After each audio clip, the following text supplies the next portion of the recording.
વિધાનસભા ગૃહમાં fee regulation committee સામે સવાલ ઉઠ્યા છે। વિધાનસભા ગૃહમાં વિપક્ષે આક્ષેપ લગાવ્યા છે।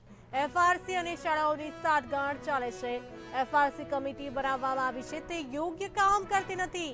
ઇમરાન ખેડાવાલાના આક્ષેપ છે। અનેક શાળાઓમાં ડબલ ફી વસૂલ કરવામાં આવે છે। આવા ગંભીર આક્ષેપ ઇમરાન ખેડાવાલા દ્વારા કરવામાં આવ્યા છે। વિધાનસભા ગૃહમાં ફી રેગ્યુલેશન કમિટી સામે અનેક સવાલો ઉઠ્યા છે। વિધાનસભા ગૃહમાં વિપક્ષ દ્વારા આક્ષેપ લગાવવામાં આવ્યા છે।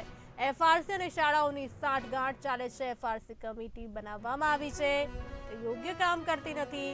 અનેક શાળાઓમાં ડબલ ફી વસૂલ કરવામાં આવે છે।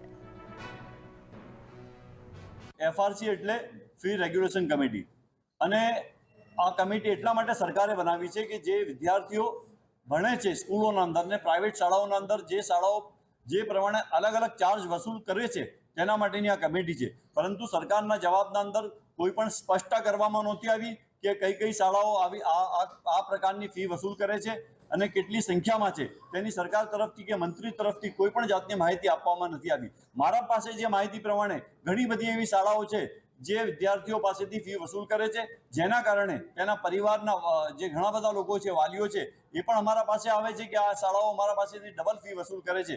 પરંતુ આ કમિટી છે, કમિટીનો કોઈ પણ હું સમજુ છું કે જે કમિટીના પાસે જે સત્તા છે તેનો ઉપયોગ નથી કરતી। એટલે મારે સરકારને વિનંતી છે કે જે એફઆરસી કમિટી બનાવી છે, ફી રેગ્યુલેશન કમિટી, તેનો જે પ્રમાણે ઉપયોગ થવો જોઈએ તે પ્રમાણે ઉપયોગ નથી થતો।